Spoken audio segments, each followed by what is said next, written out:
जैसे कि हम लोग ग्रे स्केल की पहली वेबसाइट पे आ गए हैं। जैसे अगर हम ग्रे स्केल के बारे में देख रहे हैं, it's a leader in digital currency investment, मतलब कि डिजिटल करेंसी के इन्वेस्टमेंट बैंक है एक तरह से। ये एक इन्वेस्टमेंट प्लेटफॉर्म है डिजिटल करेंसी के लिए, जहाँ पर बड़े बड़े जो लोग होते हैं वो इन्वेस्ट करते हैं। एंड यहाँ लिखा हुआ 40.3 बिलियन डॉलर इनका अभी असेस अंडर मैनेजमेंट है।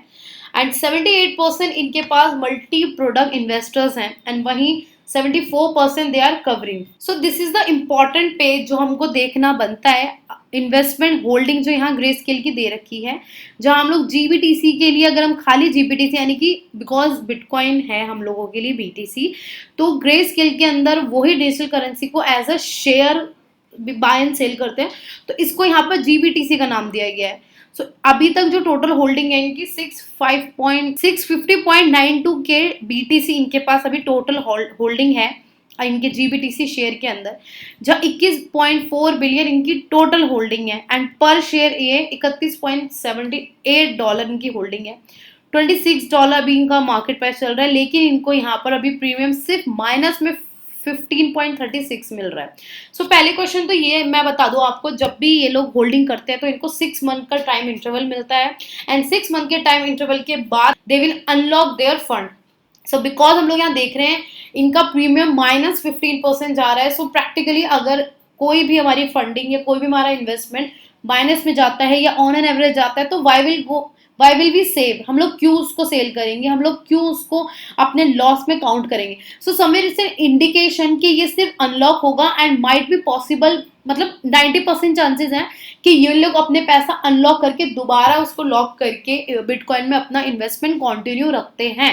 एंड यहाँ पर हमको ग्रे स्केल का एक पीडीएफ मिलता है जहाँ पर इनके इन्वेस्टमेंट टर्म्स भी दे रखे हैं। जैसे कि मैंने आपको बताया, ग्रे स्केल के साथ इन्वेस्टमेंट करने के लिए आपको $50,000 की ज़रूरत पड़ती है। स्पॉन्सर फी आपको 2% एनुअली मिलती है। सो ये तो इसके इन्वेस्टमेंट टर्म्स थे। जो बेस्ट थिंग है, ग्रे स्केल में लोग क्यों इन्वेस्ट करते हैं? ग्रे स्केल में लोग इसलिए इन्वेस्ट करते हैं कि उनको उनके फंड में जो रिटर्न मिलता है वो समवेयर 40% का फंड मिलता है। एक आर्टिकल ये भी आया था कि इस bitcoin in danger of losing $30 के विद ग्रे स्केल्स, मतलब कि अगेन ये 3 जुलाई को आया था ना, आज से 10 दिन पहले, कि क्या बिटकॉइन डेंजर में जाएगा अगर ये $30 के से भी ज्यादा लॉस होता है अगर ग्रे स्केल अपने बीटीसी को अनलॉक करता है। So the argument concern bitcoin trust के वर्ल्ड का लार्जेस्ट डिजिटल असेट्स मैनेजर है ये एक तरह से, जो इंस्टीट्यूशन इन्वेस्टर्स को अलाउ करता है gain indirect exposure in the bitcoin market. जो इन्वेस्टर्स हैं वो परचेज करते हैं जीबीटीसी शेयर्स को डायरेक्टली ग्रे स्केल के प्लेटफॉर्म पे, एंड डेली उनको प्राइवेट प्लेसमेंट मिलता है bye paying in either bitcoin और यूएस डॉलर। तो ये तो था ग्रे स्केल बिटकॉइन ट्रस्ट का टर्म्स कि कैसे वहां पर इन्वेस्ट करते हैं।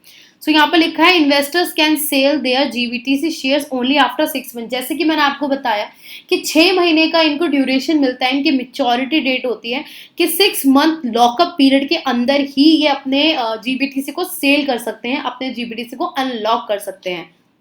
सेल करना ना करना वो उनकी चॉइस होती है। सो यहाँ पर यही चीज लिखी हुई है।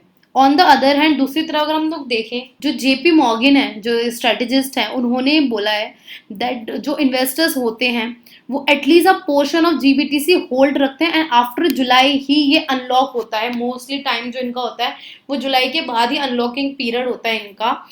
एंड जिस वजह से the ongoing bitcoin market down trend, जिस वजह से अगर वो अनलॉक सेल होता है, अगर उनको सेल करते हैं वो लोग, तो जो बिटकॉइन की मार्केट है वो डाउन ट्रेंड में आ जाती है। मोस्ट इंपॉर्टेंट यहाँ पे लिखा है क्या इस बिटकॉइन प्राइस को related to Grayscale unlock date, मतलब कि इसका ये है कि जब जब ग्रे स्केल में बिटकॉइन अनलॉक होता है, क्या वो बिटकॉइन के प्राइस से रिलेट रखता है, को रिलेट रखता है, क्या जीबीटीसी का फर्क बिटकॉइन के एक्चुअल रेट पे पड़ता है या नहीं पड़ता है। सो यहाँ पे लिखा है it is the GBTC share the scooped up investor 40% premium in December 2020, यानी कि 40% तक का प्रीमियम इन्वेस्टर्स को मिला है दिसंबर 2020 में, जब बीटीसी शेयर को इन्वेस्टर्स ने स्कूप किया है। यहाँ पर भी ये लिखा हुआ है that same could happen as more as share unlock, मतलब जितने ज्यादा शेयर्स अनलॉक होंगे उतने ज्यादा हमको मार्केट बिटकॉइन के प्राइस में फर्क दिखेगा।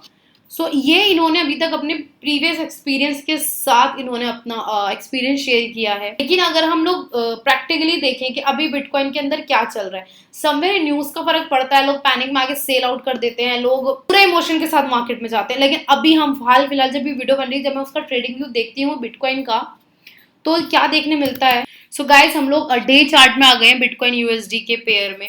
सो पहली चीज तो हम लोग यहाँ ये देख रहे हैं कि अभी तक जितनी भी मार्केट चल रही है वो प्रॉपर रेंज में चल रही है। एंड जो इसका ये इम्पोर्टेंट सपोर्ट है विच इज $28, ठीक है, उसको भी इसने डिप करके ये वापस ऊपर चला गया है एंड ये उसी सीन में घूम रहा है। एंड जो इसका रेजिस्टेंस लेवल चल रहा है अभी, वो समवेयर 36 यूएसडी तक का रेजिस्टेंस लेवल इसका चल रहा है। तो ये 36 और 28 के बीच में ही काफी टाइम से घूम रहा है, यानी कि ये समवेयर 19 मई से अभी तक ये सिर्फ 36 और 28 यूएसडी के बीच में ही घूम रहा है, बढ़ता है वापस आ जाता है, बढ़ता है वापस आ जाता है। एंड अगर मैं इसमें ट्रेंड देखूं, एक जो इसमें क्या ट्रेंड चल रहा है, दूसरी चीज इसमें देखने वाली ये है कि 200 ईएमए के भी नीचे जा रहा है बार बार, 50 ईएमए के भी काफी टाइम से नीचे जा रहा है, ठीक है। सो एक तो चीज हमको यहाँ ये देखने मिलती है कि कहीं ना कहीं हमको इसमें डाउनफॉल क्यों दिखाई दे रहा है, क्योंकि ये एक जेन्युइन ब्रेकआउट दे ही नहीं पा रहा है। जो हमको यहाँ फॉलिंग वेजेस का एक ट्रेंड दिखाई दे रहा है। एंड यहाँ एक पॉजिटिव चीज ये दिख रही है कि जब ये कंसोलिडेट हुआ है, ना तो ये हमारा ये ट्रेंड लाइन ब्रेक हुई है, ना ही हमारा सपोर्ट ब्रेक हुआ है, इसके ऊपर ही ये कंसोलिडेट हुआ है। सेम जो ऊपर का रेजिस्टेंस लेवल है, इसने यहाँ पर ये ब्रेक नहीं किया है, ताकि इसलिए हमको यहाँ पर ब्रेकआउट नहीं मिला है। एंड कुछ टाइम पहले यहाँ पर ये एक फेक ब्रेकआउट हुआ था एंड इतनी बुरी तरह से ये मार्केट गिरी थी 16 जून के बाद से। अभी भी ये सेम कंसोलिडेट वे में चल रहा है। अभी क्वेश्चन ये आता है अब क्या होगा। पहली सिचुएशन कि ये मार्केट कंसोलिडेट वे में ही चलेगी and then it will goes up, या फिर कंसोलिडेट वे में जाके then it will comes down, ठीक है। लेकिन ये नीचे भी आती है तो मुश्किल है इसका $28 को क्रॉस करना। लेकिन अगर ये $28 को क्रॉस करती है तो ये सीधा आपको ये 25 यूएसडी पर लेके जाएगी, जो अभी इतना ज़्यादा पॉसिबल चांस नहीं है, क्वाइट इम्पॉसिबल, क्योंकि हर चीज़ के दो पहलू ही होते हैं। क्योंकि अगर जैसे पहले डेथ क्रॉस ओवर का लोगों ने र्यूमर फैलाए थे, भाई बिटकॉइन गिर जाएगा, बिटकॉइन गिर जाएगा, उसको ऑपोजिट ही हुआ, गिरा बट वापस वो पुल बैक हो गया। तो अगर 18 जुलाई को वही क्वेश्चन दोबारा आता है, अनलॉक होता है, लोगों के अंदर पैनिक आता है, विद इमोशन लोग मार्केट में फिर से उतरते हैं, बेच देते हैं वगैरह वगैरह, कुछ टाइम के लिए हमको शायद बेरिश मोड दिखे, लेकिन बाद में हमको बहुत अच्छे से एक तेजी मिल सकती है। एंड जब भी ये इस दो कंसोलिडेट बॉक्स को ब्रेक करेगा अगर बुलिश से, तो हमको हमारा नेक्स्ट टारगेट 42 यूएसडी का मिल जाएगा somewhere. So this was a very small TA technical analysis of Bitcoin USD pair. Thank you so much for watching the video. I hope you liked it and don't get panicked to see the bearish mode in Bitcoin or in any crypto coin, because it's a market. आपको wait करना ही पड़ेगा अगर आपने पैसा लगाया है, so things will come back but will take time लेंगे।